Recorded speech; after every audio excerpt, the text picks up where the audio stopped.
Assalamualaikum Raya. Ada lagi berita terhangat dan terbaru hari ini.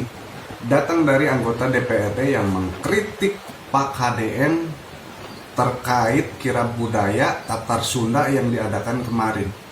Apa penjelasannya? Mari kita lihat. Nah, ini. HDM diprotes DPRD Jabar. Maulana PKB soal kirab budaya mahkota Binokasi. Coba kita lihat video. KDM diprotes DPR Jabar soal kirab budaya mahkota Binokasi. Acara tersebut, mohon maaf Pak Gubernur beserta jajaran, adalah inkonsisten terhadap runutan sejarah. Bagaimana bisa Tatar Sunda lahir dari perjalanan dimulai dari Sumedang kemudian berakhir di kota Bandung dengan hanya menyentuh 9 kabupaten kota yang ada di Jawa Barat. Ini sama saja dengan mengajarkan sejarah Sunda yang salah terhadap masyarakat Jawa Barat dan pemerintah wajib memperbaiki itu. 2. Pemerintah harus mempertanggungjawabkan secara transparan segala hal penggunaan anggaran yang dikeluarkan dari keringat masyarakat untuk acara tersebut dengan perkiraan anggaran mencapai 2,7 miliar hanya untuk di 4 kabupaten saja. Bagaimana menurut kalian tentang pernyataan ini? Tulis pendapat kalian di komentar. Lihat isi komentar, gak ada yang berpihak ke anggota DPRD ini. Padahal anggota DPR kan wakil rakyat. Tapi kok gak sejalan sama rakyatnya? Jadi bingung saya. DPRD apa sih kerjanya? Anggota DPRD bilang aja gak kebagian.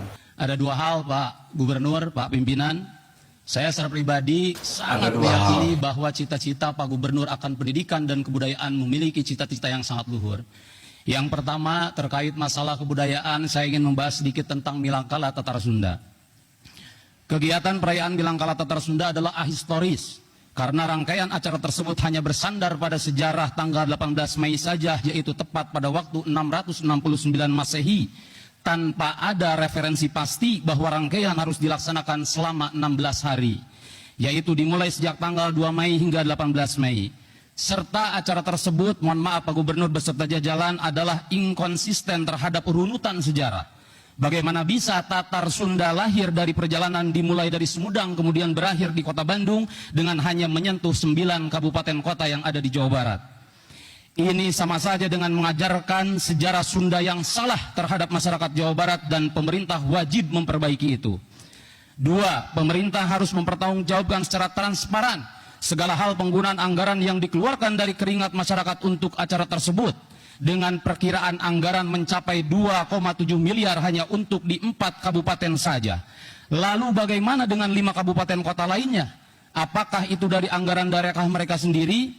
Serta bagaimana mungkin pemerintah menyatakan bahwa acara tersebut tanpa APBD sama sekali, tapi satu sisi diakui dalam perencanaan. Hal ini menghina logika pemerintah yang tertuang dalam Undang-Undang Nomor 17 Tahun 2003 Pasal 3 Ayat 1 sekaligus melanggar UU Nomor 1 Tahun 2004 tentang Perbendaan Negara dan Undang-Undang Nomor 20 Tahun 2001 Pasal 12B.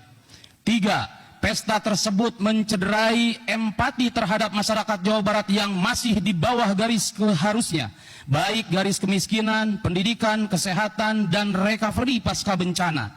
Apalagi dilaksanakan setelah dan seharusnya pemerintah fokus memperbaiki diri di hadapan dokumen penilaian 1 tahun sebelumnya, yaitu LKPJ. Maka hentikan pesta itu, pertanggungjawabkan apa yang telah terlaksana serta ganti dan perbaiki semuanya dengan mengumpulkan para ahli sejarah Sunda, susun dan buat buku sejarah Sunda sesungguhnya. Kemudian sebarkan itu untuk dapat dipelajari anak-anak SD, SMP, SMA, dan masyarakat secara umum. Dan biarkan anak-anak kita kelak ke depan mencintai sejarah Sunda dan budaya Sunda dengan referensi pasti, bukan lahir dari paksaan cinta seseorang yang buta cinta terhadap Sunda tersebut. Ini ada-ada aja anggota DPRD, mungkin gak kebagian jatah, mungkin. Dia ngomong sambil baca, berarti argumen ini tidak murni keluar dari pikiran pribadi dia dan pikiran orang lain di dalamnya.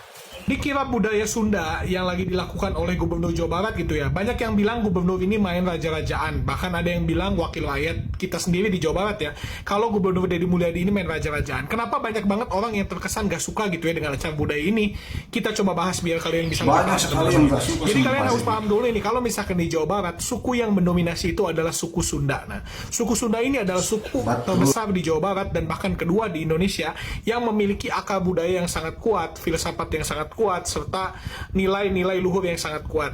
Sehingga ada pihak-pihak menurut saya yang ingin mendegradasi keberadaan suku ini. Suku Sunda ini benar-benar udah terbengkalai ya kalau saya bilang, entah itu dari bahasa, dari budaya dan lain-lain. Sehingga pas ada orang yang memang menginisiasi untuk bisa membangkitkan kembali budaya Sunda, jati diri orang Sunda, banyak orang yang gak senang dengan ini. Yang mereka inginkan orang-orang Sunda itu tetap terbelakang dan tetap tidak mengenal budayanya sehingga bisa dikendalikan dengan mudah.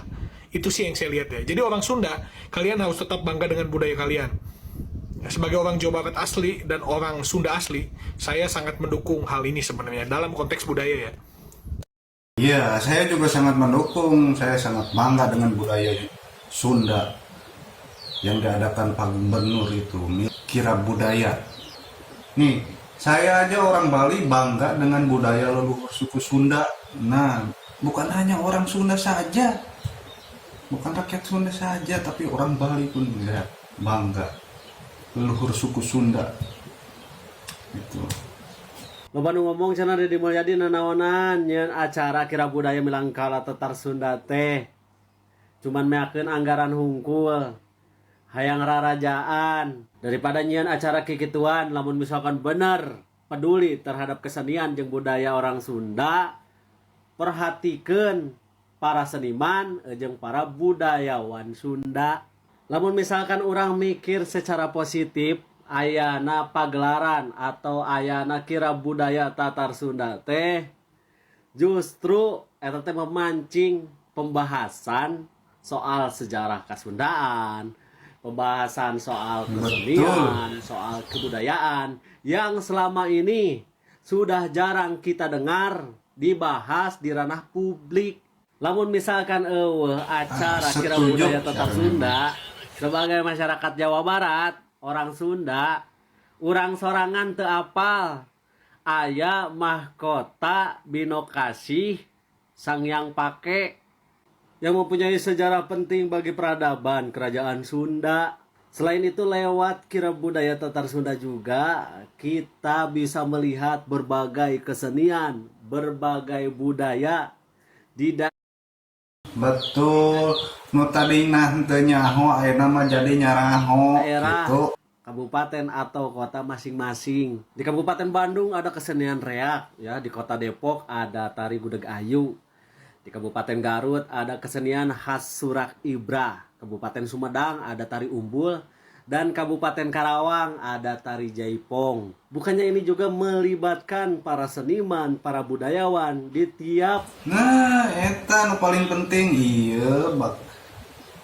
Eta nu paling penting ngalibatkeun para seniman anu geus lila henteu muncul. Masing-masing kota maupun kabupaten.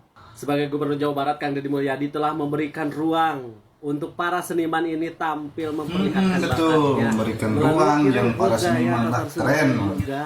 Ya, pemerintah Provinsi Jawa Barat memberikan ruang untuk para pelaku UMKM. Dari mulai makanan, minuman, pakaian, Yes, aya gagasan ti Pak Deddy. Gagasan Jawa Barat jangke kaharupna. Assalamualaikum, Coba dengar. Sampurasun, Wilujeng Enjing, wargi Jabar, dan seluruh warganet dimanapun berada. Pemerintah Provinsi Jawa Barat ingin mewujudkan jalan-jalan Provinsi Jawa Barat yang berkualitas. 1. Jalannya mulus. 2. Memiliki drainase yang memadai.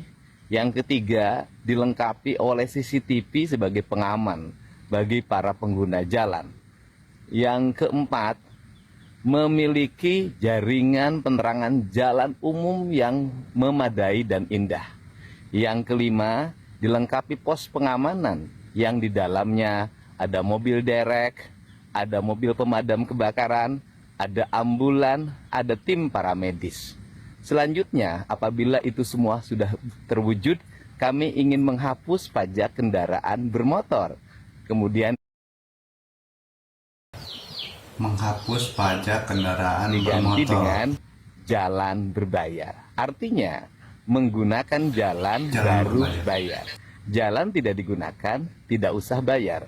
Hal ini Oh, jadi pajak kendaraan itu dihapus. Nantinya kalau kita akan menuju ke satu daerah, mungkin di sana nanti ada pembayaran seperti jalan tol.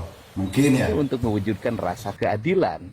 Keadilannya terwujud dari satu, seringnya menggunakan jalan. Sehingga yang menggunakan jalan baru bayar, yang tidak menggunakan ya tidak bayar. Yang kedua, beban kendaraan yang melewati jalan. Semakin berat kendaraannya, semakin tinggi kewajiban membayarnya. Yang keempat, agar setiap orang menggunakan jalan berdasarkan kebutuhan. Tidak menggunakan jalan untuk hal-hal yang tidak penting, sehingga jalan menjadi nyaman untuk kepentingan semua.